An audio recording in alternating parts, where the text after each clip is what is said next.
The vast, wild places of the world hold secrets. Sometimes they simply swallow people whole. The vast, wild places of the world hold secrets. Sometimes they simply swallow people whole, leaving nothing but an echoing silence. This is the story of Philip and Agnes Johnson, and how a remote British Columbia island in the 1920s became their final, unexplained destination. It was the late autumn of 1926 when Philip and Agnes, seeking a life of quiet self-sufficiency, made their home on a secluded island in the Strait of Georgia. Their cabin, a modest structure built from local timber, stood against a backdrop of towering evergreens and the endless Pacific. They were private, content in their isolation, their only regular contact a supply boat that called every few months, bringing necessities and a fleeting connection to the outside world. The captain of that boat, a seasoned man named Thomas, made his usual run in early December. He dropped off supplies for the Johnsons just weeks prior, noting their usual quiet demeanor. He knew their routine, their habits. Philip, a man of few words, and Agnes, with her gentle smile, were creatures of habit. They relied on that boat, and Thomas, in turn, relied on their predictable presence. But when Thomas's vessel approached the small cove on its next scheduled trip,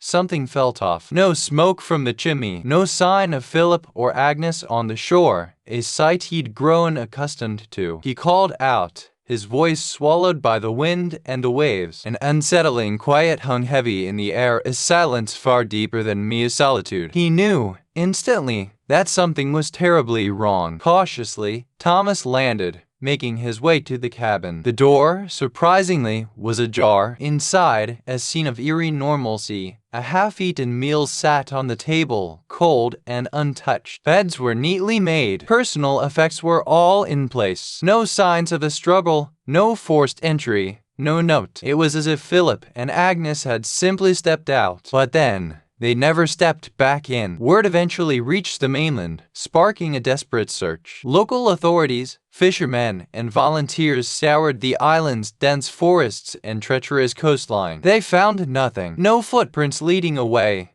no overturned boat, no trace of an accident. It was as if the couple had dissolved into the very air of the island, leaving behind only their perfectly preserved, yet utterly empty, home. The theories began to mount. Had they succumbed to the unforgiving wilderness, perhaps a sudden storm, or a fall? Was it foul play, a rare visitor with dark intentions? Or, more unsettlingly, did Philip and Agnes simply decide to vanish, abandoning their isolated life without a word? The cabin, meticulously neat, offered no answers, only deepened the questions about their last moments. Decades have passed since that eerie discovery. The cabin, eventually reclaimed by nature, is long gone. Yet, the mystery of Philip and Agnes Johnson endures, a chilling testament to how easily life can unravel, leaving behind only silence and speculation in the vast, untamed corners of our world. Their island keeps its secrets well. If baffling disappearances lost to time intrigue you, watch our next deep dive into the unexplained.